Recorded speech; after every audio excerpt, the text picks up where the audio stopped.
Hello and welcome, everyone. This is the Neurodiversity Media Network. Today is our premiere episode of Relationships and Revenue with the operator. I'm so Yay. excited to get to be your MC for a change. This is a nice shift. I'm quite enjoying this. It's a role reversal. It's gonna be Yeah. fun. But you look a little nervous, Stacy. Like, oh God, what the hell did I sign myself up for here? Yeah. Well, welcome and hello to everybody out there. And for those that are going to watch the replay, it is one of those years. So this year, as the operator, a person that connects small business owners to the resources and relationships that they need in order to propagate more revenue so they can relax just a little bit, I've been making a lot of shifts myself. So with that evaluation comes the evaluation of relationships and how valuable are they to the life I want to live, to generating revenue, and to allowing me to relax a little bit? Or are the current relationships that I have infringing upon my boundaries and becoming some anchors to my movement? And so evaluating that, evaluating how to have conversations to keep myself productive, to keep me in front of me and the things that I need to do, that takes some work. And over the last few days, I have been doing that evaluation and having to have some conversations. So yeah. That's heavy. That's weighty. That work is always worth it, and also it's always a lot. Hmm. Hmm. So Yeah. I think I've spent so much time over the last few weeks talking about building relationships with Marisa, with Alice. There's so much weight that needs to be placed on how those relationships nourish and sustain us and help us grow, Hmm. right? Hmm. And I think that we don't pay enough attention to the capital part of that because it feels materialistic. It Hmm. feels out of alignment to say that the reason that we are cultivating these relationships is, in fact, to make money, right? And for a lot of Hmm. people, it's really difficult to square that yes, I am building community. I am building relationships. And also, I'm hoping that you'll pay me some money. That's which you can do at neurodiversitymedianetwork.substack.com. I'll drop the link in the comments. You can subscribe monthly or yearly because we are building and creating and sustaining things, Hmm. right? Hmm. What does it look like to cultivate a relationship with revenue in mind without being uh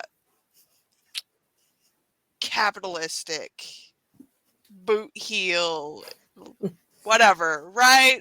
Pick, pick whatever is bad about capitalism and the fact that we own businesses and are trying to make money. How do you square that? Well, some of it is making sure that you're actively doing that all of the time.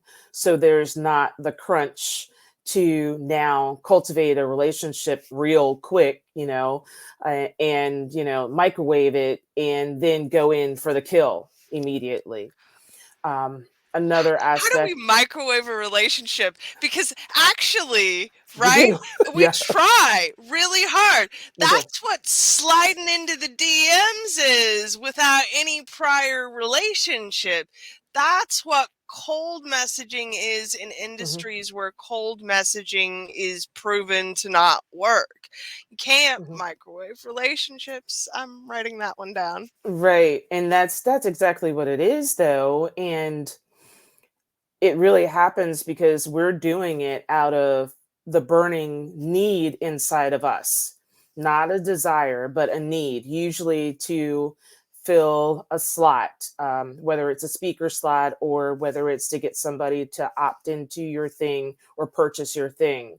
Or it is because we know that that person has a resource that we need to gain access to, and we have a sense of urgency that that other person doesn't have, and so we're going in to create a sense of urgency in someone else that's not there, and that feels a little awkward as well.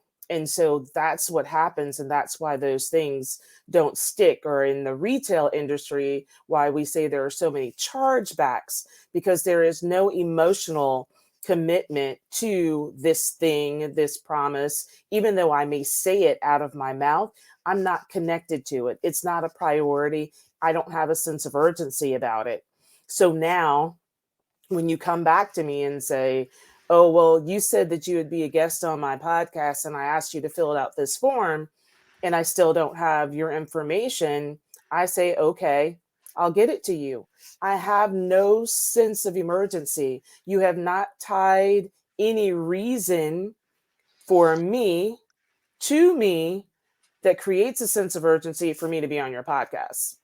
And if you're asking me, Yes. then it's probably because you need me more than I need you. So until you create some type of connection as to why I would want to do this that will drive me, then I have no sense of urgency. And now that creates a sense of tension, that creates possibly some animosity where you now say, well, she don't want to do my thing, or she won't fill out my form, or I asked her, but she, and we don't realize that when we step into that, that's exactly what we're doing.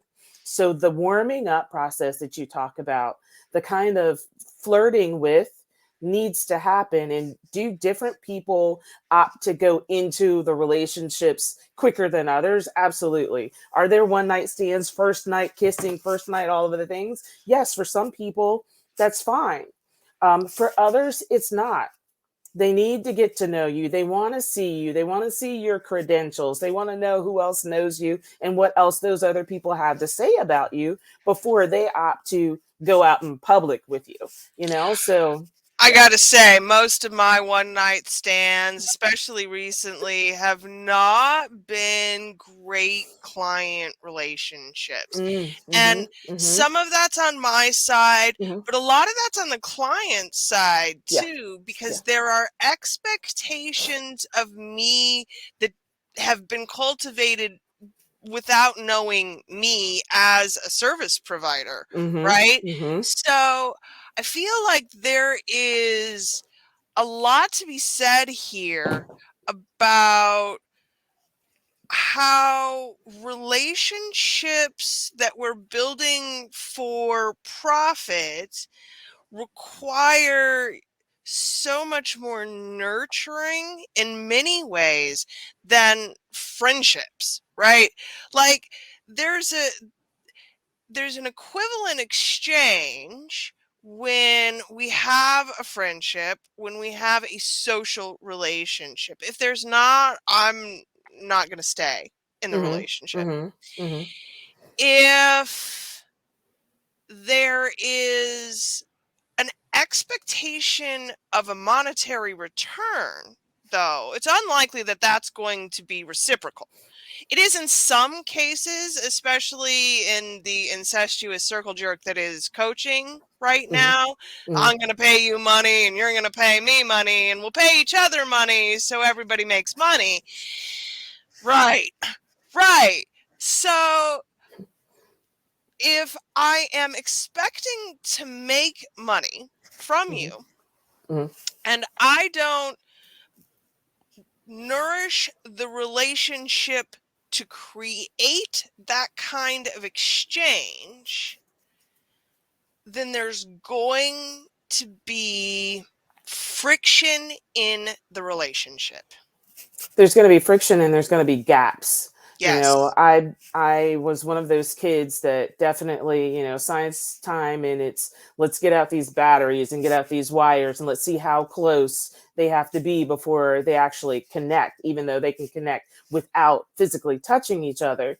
But there are those gaps in just the slightest movement, which is the slightest comment, the slightest post about something political, the slightest thing that somebody else says can cause that person to step away, to not be connected to you. So the object, and when I was saying at the beginning, is to establish the real, true, genuine, authentic relationships on an ongoing basis, as if you're always hiring, you're always taking applications, so that you always have people in places at all times. And not every relationship fills every uh, gap or every need that you have, because some people are not there to purchase, they're there to promote you. Some people are not there to promote you, they're there to support you when nobody else Hmm. wants to listen. Some people are there because they have a larger audience and they have a way to get you into doors that you can't get into, or on stages where you would never have known even existed. But you have to cultivate those. You have to Hmm. have those conversations. You have to, in a lot of cases, pay it forward. You have to be willing to invest in some way in those other people. And those people believe that you will, in some form of exchange, be able to give back. Now, it's really, what do you bring to the table? I've started saying last year very strongly. It used to be everybody would say, well, is it who you know? It's not who you know. And then it went to, I said, it's who knows you that's important. Now it is who knows you and knows what you do. Because Right. Because if they don't know what you do, then they're not referring people yes. to you. Yes. So it's your job at all times to cultivate the relationship so people know what you want them to know and what you want them to be able to share with others. You may have a $10,000 coaching package or a $5,000 product that this person has plenty of people they're connected to that could purchase it or use the service, but you haven't talked about it.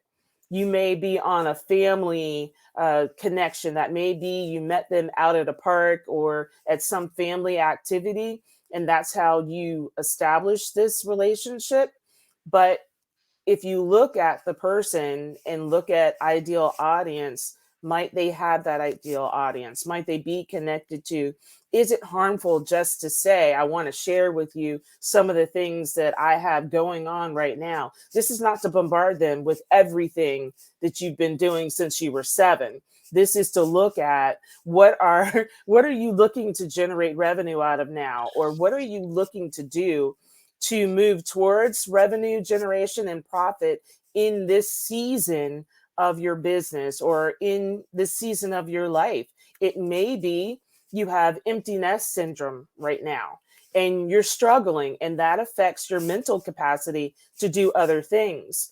But having this conversation because it's family and you're with somebody else who went through empty nest syndrome 2 years ago, that conversation is just as valuable about how did they get through it? What kind of things are they using to fill the gaps? Are they having conversations with a therapist or somebody licensed, or is there a support group that they know of?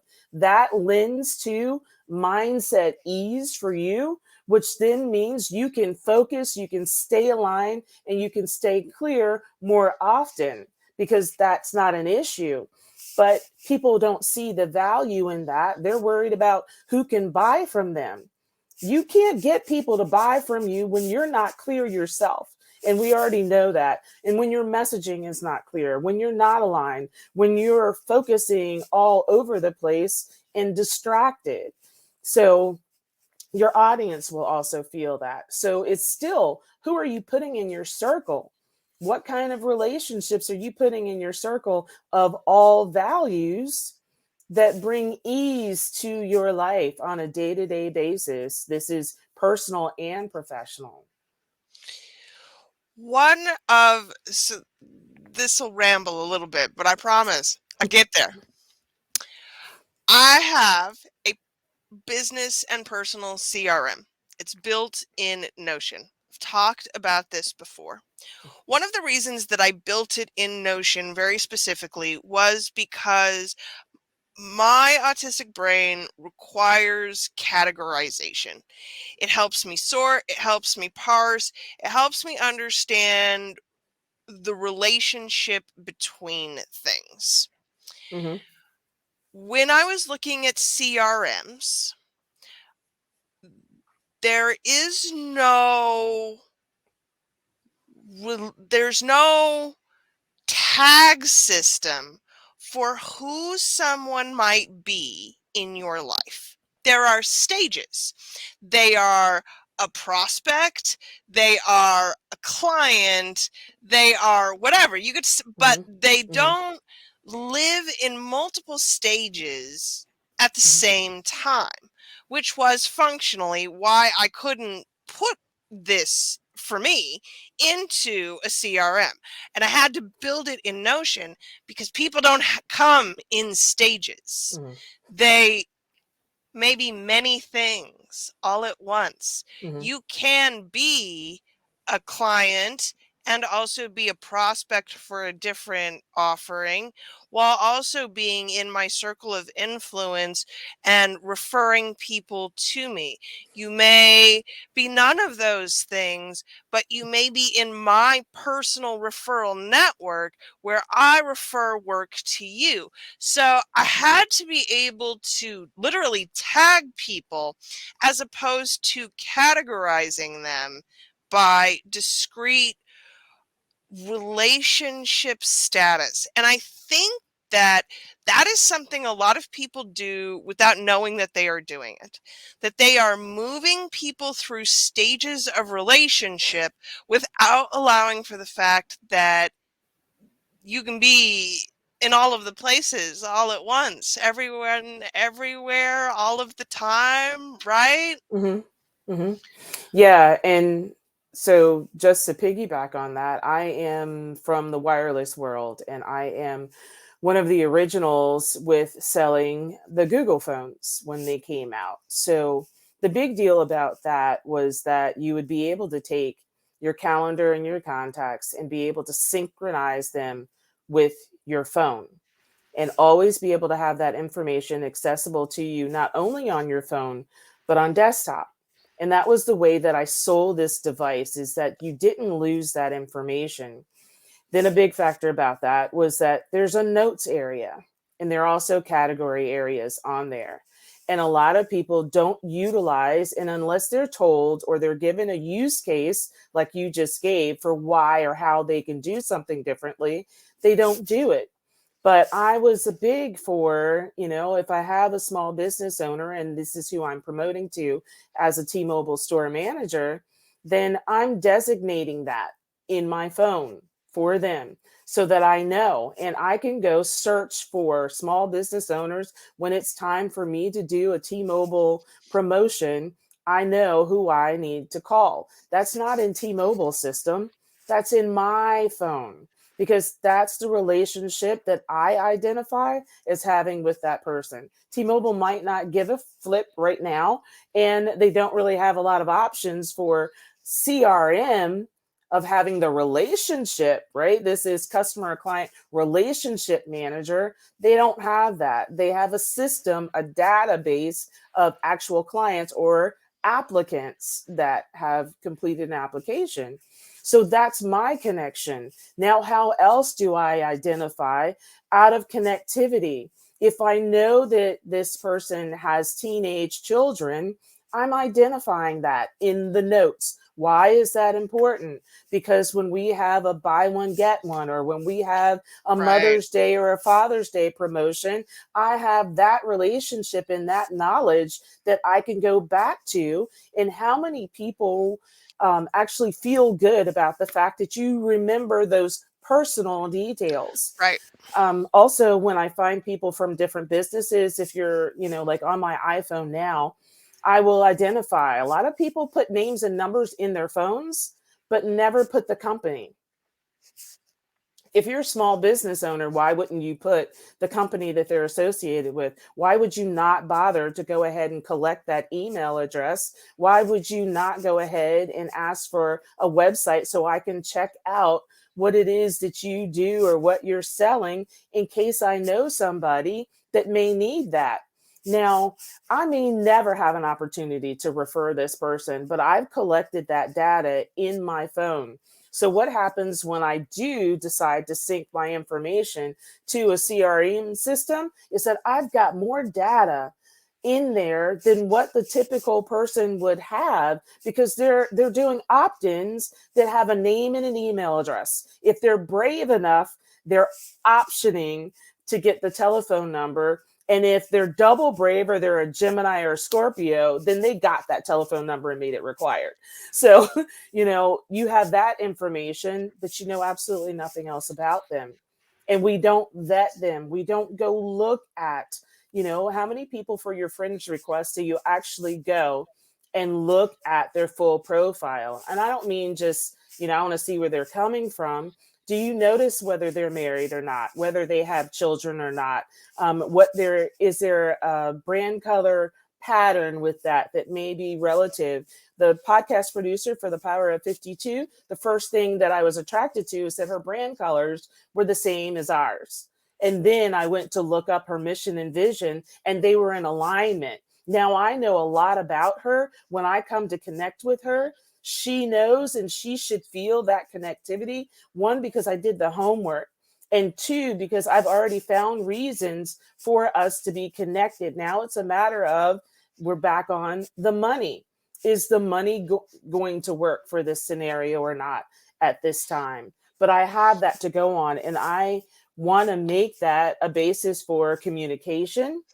I want to make that a basis for being in alignment because we talk about being in alignment. And if you don't know what pieces of the puzzles you have, and if you're not looking at what pieces of the puzzles they have, it's impossible to have alignment or even think or know if there is some alignment because we haven't done the homework. Because most of the time, we honestly don't care. And it don't care and or feel like we're being intrusive or invasive. There's a lot about this information gathering stuff that bothers people because they feel like it's unnecessary, but there is no unnecessary data. There are no metrics that aren't worth tracking in some capacity, even if we're not referring to them constantly. Mm-hmm. All data is relevant to the greater picture of who you are, who you're serving, and how you are making that monetary exchange. Mm-hmm. And if you don't have, I mean, favorite color is absolutely a line in my CRM. Mm-hmm. I will capture people's brand photos so that I can look at them and go, oh, that's who that person is. Mm-hmm. You have the ability to really build all of this in, but you have to feel like there's intrinsic value in finding and capturing those bits of information, or you're not going to do it. And for me, it is because I have the memory of an Apple IIe, and I know that I'm not personally going to remember it. Mm-hmm. So if it's not captured, it's lost. That's true, and that gives cause for people to stay to keep their information updated. Hmm. So if you're no longer in, if you're no longer married, and that's not how you want to be identified. You should update that on your Facebook. I had What? someone tell me the other day that she had gotten a divorce, and I was shocked, like floored, absolutely, completely astonished because I didn't know. And I interact with her posts regularly. Hmm. And looking back, I can see that there's a timeline of when she stopped being forthcoming about the details of her life. Absolutely is when this happened. And I didn't guess because we always think people notice more about ourselves than they actually do. They're Hmm. paying attention to their own damn lives. If you are not completely open and honest and make me aware, probably more than once, if I'm being very honest, that a Hmm. thing has happened to you, I'm not going to know. I might wonder, and if I know you well enough, I'll wonder in your inbox. But Hmm. nope, this is not a thing. So But this but if I'm using that as a basis to generate revenue, so if I am writing a book and I'm looking for collaborations with couples, and I approach you because I know you, you're already in my ecosystem. I already engage and interact with you. I don't know your home life right now. I only know what you show me on social media. Yet I come into your DMs and I say, hey, Briar, I am getting ready to put a book out, and you absolutely were top of mind. This is about couples or married couples, and I wanted to check in with you and find out if you'd like a little bit more information about this. Now, if you haven't, and I'm not saying that you're in process, right? Because you may be in right. process and that may not be the best thing for you to do, especially, we know all kinds of scenarios where that change is actually going to be triggering and may cause adverse, response Talk to it. from the But, scars, not the wounds. That's the right, goal. And that's got true. you. And also, these are major life events. At Hmm. a certain point in Hmm. time, you cannot or should not feel ashamed or embarrassed that something has happened to you. Hmm. You Hmm. should process that into the greater scope of things and go, I would like my community to know this thing about me. Right. Or to leave it out. Just having the information as accurate as possible. So let's say that you are going through and you have temporarily separated. You don't know where this is going to go, but you don't want to be confronted with an option to write a book, for couples right now, because that's not where you are. And and I understand you can't think of everything, but I'm just saying to stay as authentic as possible, because some of your referrals will come from that. Some of your offers will come from that. If you are now 54 and your profile shows you at 23 all of the time, this is not a temporary, Oh, hit I me want where to it vent. hurts. I'm I just, got in my 8-year-old avatar photo. It just came up in my remember this day on uh Google the other day, and I was like, oh shit, that picture is 8 years old now. I really need to go and get some headshots taken. Because if someone is gauging, making an offer to you based on the information that you're giving them, then you want them to have the most updated information as possible so that you don't have to backpedal and explain why the information that they used to choose you now is not valid, because that then internally to yourself creates some response to that. And I know we've talked a lot about that before. I mean, there are just so many things that authentically, and then you want the current representation. But like, even for you though, you don't look a lot different than your No, actual I don't. picture. I mean, that's the thing about it. So, but for some people, they absolutely do. They may have gone through weight loss and no longer represent that, and now they're being offered, some type of deal, brand deal, or wanting to have a conversation to do an article, but that's not them, and there's no documentation. And so when you say, well, no, I've actually, lost 50 pounds or whatever it is, now that's a story that somebody else may have been able to use and you may have been chosen for. But then you're not going to be represented in that way. And so you're missing out on the opportunities to capture you authentically for who you currently are, to be able to tell about that journey. So, but those relationships too, if I noticed this big on LinkedIn when I decided I'm going to hop back on LinkedIn, but my LinkedIn profile was all about retail in all of my recommendations and everything. So then people are coming, I'm changing my little header, and my description says that I'm the visionary, I'm the virtual resource broker, but all of the rest of the stuff doesn't align. So slowly but surely, I've been making adjustments to that. Because if you notice, people come to your profile, yet they don't decide to follow you, or they don't decide to request you, then you're going, again, that little feeling like, why? If 60 people looked at my profile and only 2 people followed me or asked to be friends, we know I'm not for everybody. But is there a disconnect? And is that with the information that you have in front of other people? And sometimes it is.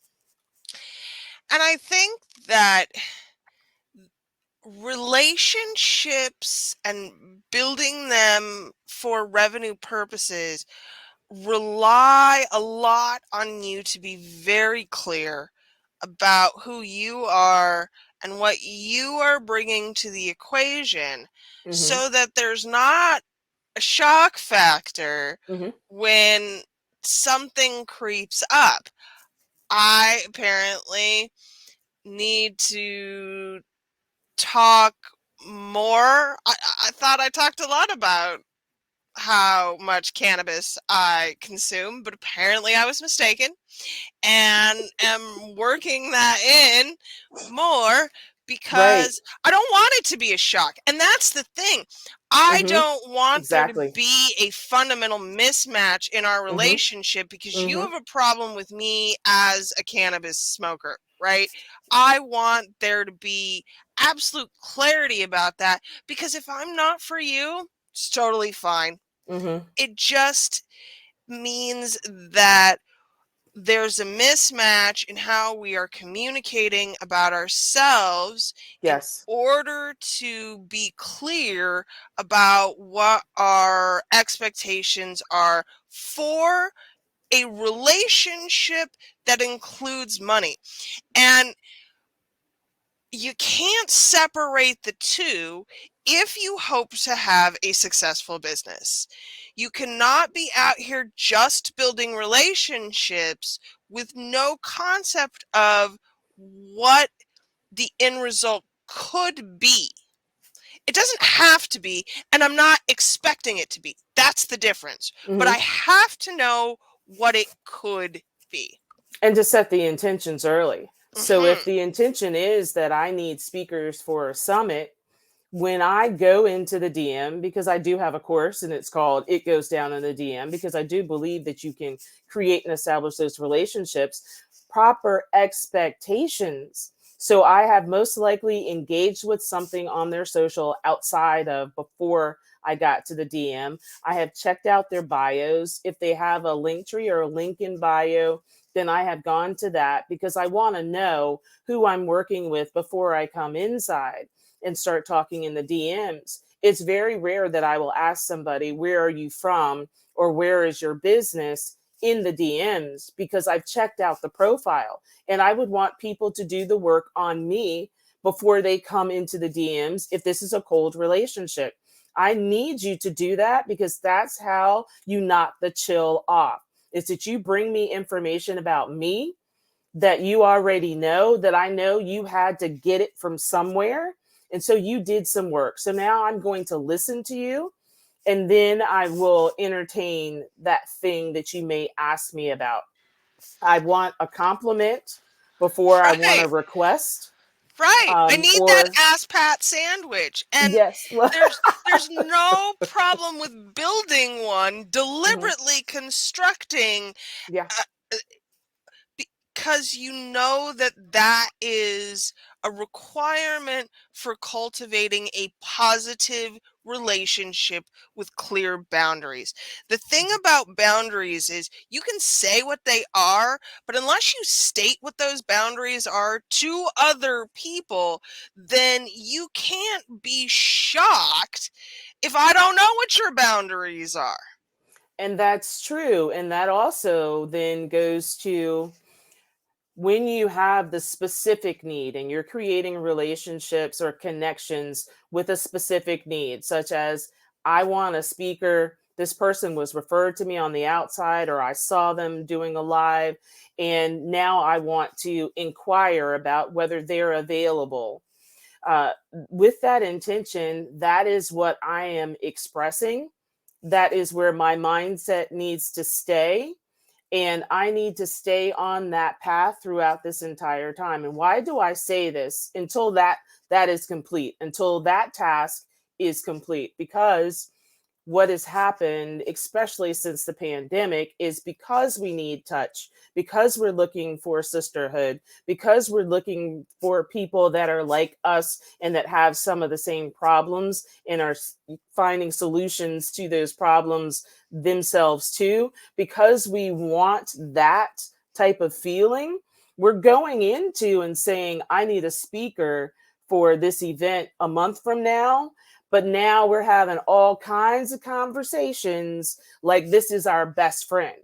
And we're disappointed on personal basis when somebody says no to the professional thing that was the initial reason for us going in.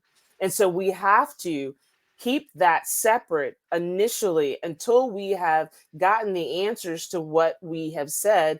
We have set the expectation. I came here because I'm having a summit and that I would love to have you as part of it. And I want to have more of a conversation, or can I share the information with you now? And once we get the yes or the no to that, now, if you want to pursue and continue to follow them and engage in all of that, it's up to you. And if they don't reciprocate, that personal non-reciprocation, that's not on them, that's on you, because now you have a new expectation that they're not aware of, that you haven't shared. So now if you think they're a great person and you've realized that they like to go to cigar lounges too and they're a bourbon girl too and that type of thing, then you need to share that in their feed. You need to let them know about the connectivity. And if there's an opportunity to participate in something else together, then and you decide to go to the DMs, it's okay, and share that. But again, don't have the expectations that these people that you are creating revenue generating relationships with are going to be your personal friends, because they have no Mhm. obligation to do so. So my sales guru, the operators were one of, Grace Edison, has what she calls three asks. Do you want to know me? Do you want to know what I do? Do you want to pay me money for the thing that Hmm. I do? Hmm. And you have to ask those questions in order. You have to establish the relationship at the outset, knowing that question two and three are coming. That's how you establish your boundaries around what this relationship is going to be. So, how do we how do we make this work, Stacy? How do we use these relationships that we've built and cultivated and turn them into revenue without breaking a relationship? Sure. One of them is that people don't care what you know until they know that you care. And many people will say, oh, no, that's not true. Like, I couldn't care to. It's a whole nother conversation. That's a whole nother track. And I have specialists for that. But, we want to know that, again, I'd say I want somebody to come to me. And when they mention me in the DMs by my name, that they spell it right because it's at the top of the chat. For real. And If you don't know that it's I and not Y, I or got IE. right. Right. So Oh then man, that one hurts. your attention to detail and you're wanting me to participate in something is it's already shaky for me. Now you have some stuff to make up before I even listen.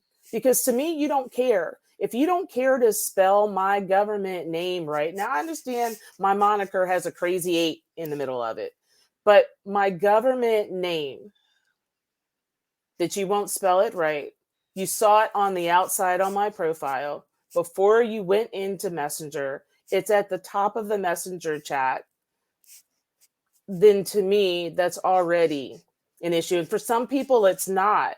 But when you do that, then that's my response. And then as we move through other stages, let's say it's engagement on social media, then if you want somebody to do something for you, then it doesn't cost you to engage with their social media. It's the easiest way of flirting. Like is And that's not even really network dependent. It doesn't matter where you go. If you want to build a good, solid relationship with somebody in a way that you will eventually ask them for money, you comment on their shit. That's it. It's not even that difficult, but it does take time because it's about an ability to see that you care over time. Right? It's not just, absolutely. I'm here in your inbox to show you I care. Now pay me money. That's not gonna work. No, it is back to school when you saw somebody out on the playground and they did this phenomenal thing and you're like, "Oh, that guy's super. Like he's a hero or he's my hero."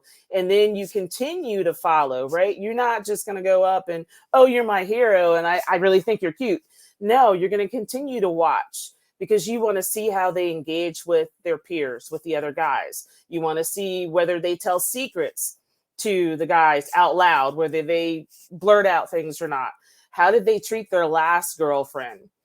So you're looking to see some things, but if you don't stay close enough, you'll never get that information. And the same thing goes with social media. That person that I may want to speak because I heard them on a live once or on a clubhouse room once, and I decide that I want them to be on a stage, on a physical face-to-face stage, that not may not be their best presence. That may not be where their genius is. So if it is audio and now I'm going up saying, you want to do a face to face, I'd love to have you on the stage. Now, I didn't do enough homework first. Have I seen anything on their social? If I scroll back, are there any badges on there? Do they have conversations about that? Have they thrown their own event? And people are saying, like, that's a lot.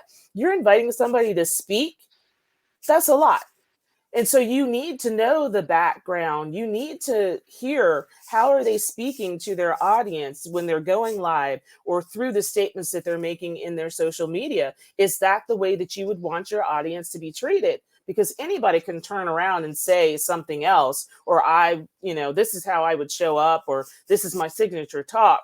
But if that's your signature talk, but your day-to-day talk doesn't match that, Houston, we've got a problem because Mm-hmm. that's not your authentic self. And if I end up with somebody from my audience working with you, and then they're saying, well, did you know that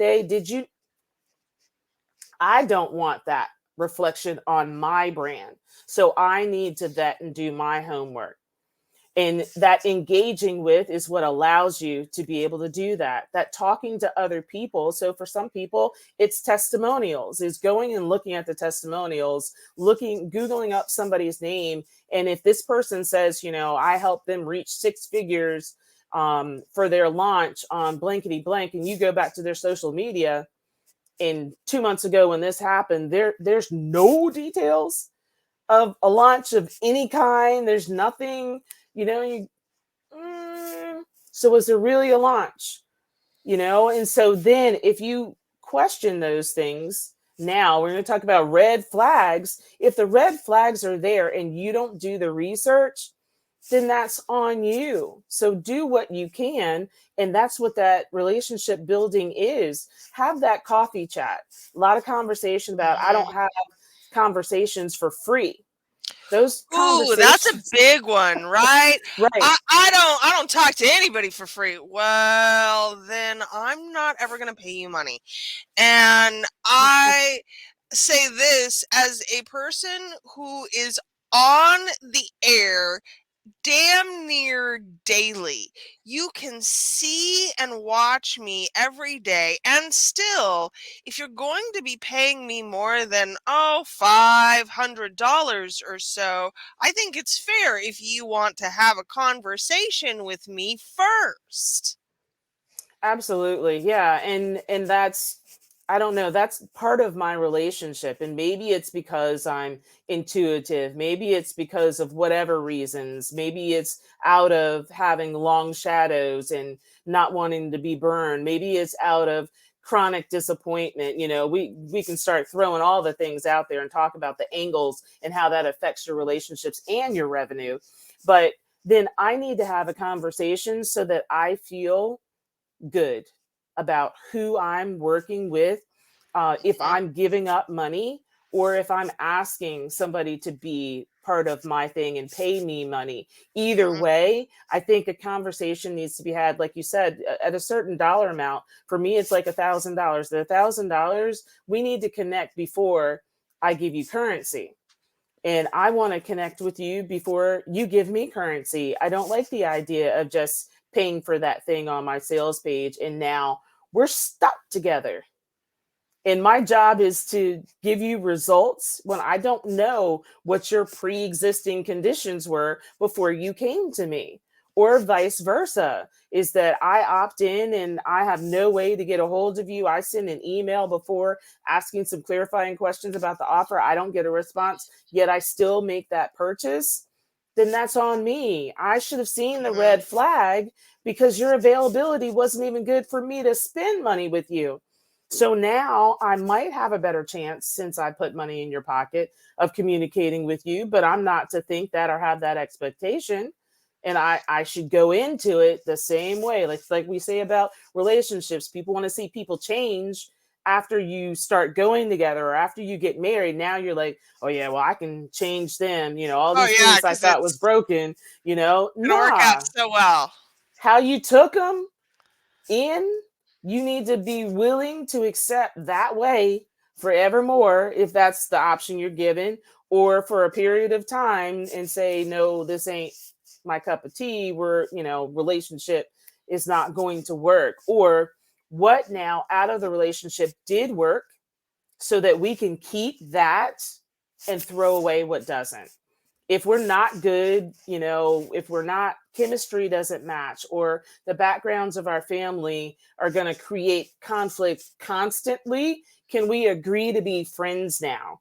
Can we agree to have that companionship that is working for us? And maybe some things will change over time, but not to have the expectation, and don't go into and build the relationship with the expectation that there will be change, Mhm. because that is not guaranteed. So Yeah, and I think that this is a great place to close. Ultimately, what we are saying to you here is that building a relationship to capitalize on it requires you to do more research, although frankly, you should probably be doing this much research in your Mhm. personal relationships anyway. Yeah. But that's a conversation for another time. If we're getting into a revenue generating relationship, you need to know who that person is Mhm. as best as you can. And obviously, we all make mistakes, we all miss stuff.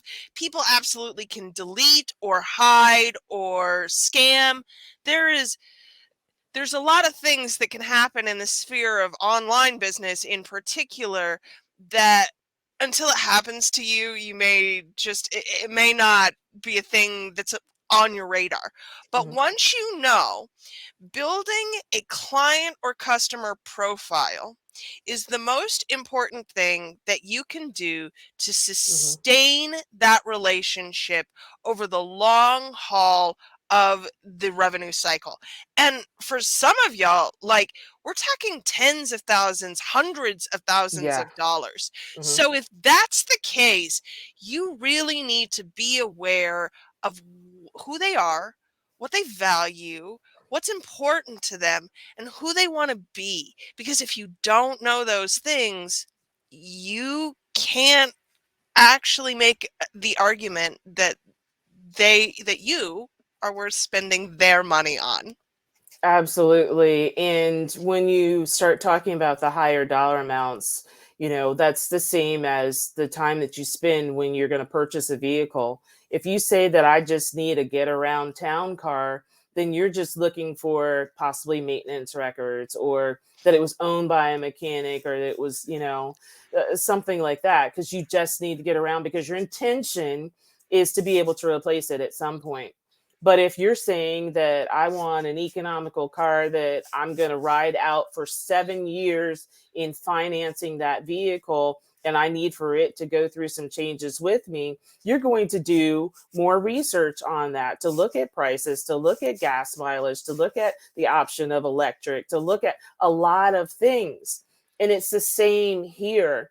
And that relationship may be established if you decide you want a Tesla. That looks like looking it up, but going to the dealership. That looks like finding somebody at the dealership that you may have, laugh with and cut up jokes with. And now this becomes your future person to connect with. Okay, I'll take your business card. And now when I want to inquire about something, I'm contacting this person. That's a relationship. So every relationship is not about, oh, are we going to break bread together? Are we doing this or that? This is the relationship I'm establishing. And I also can make referrals from that. If somebody else Mhm. says, oh, yeah, I'm looking at getting a Tesla, I got a girl for you.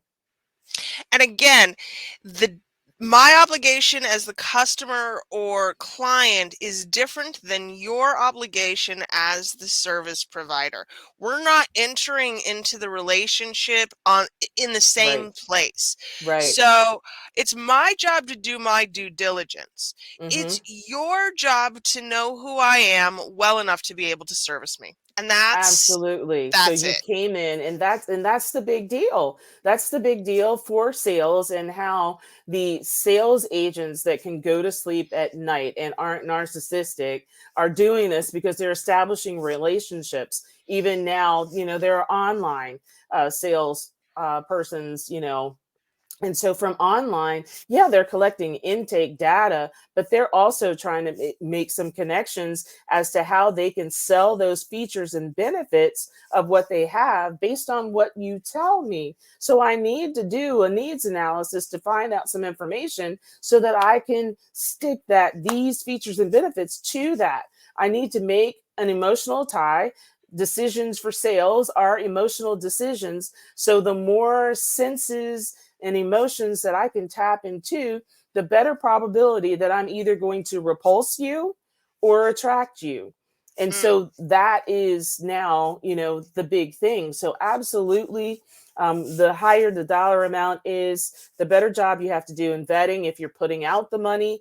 And then as the person that has the product and service, the better job you do in determining who is that avatar, where do they hang out, so that it's not I'm just going out here and I'm just going to start feeling around and touching and flirting with everybody. Because again, if you're talking to everybody, you're talking to no one. And it's the same in the personal relationships. So yeah, we can, in the future, we'll talk about Yeah, some I of these think angles. next time we'll lean into the features and benefits portion Good old and fab. how that builds into your relationship research. Y'all, Hmm. Hmm. this has been so much fun, Stacy. I'm so excited for this show. Okay, so you can find Stacy at theoperator.com. You can find the Neurodiversity Media Network.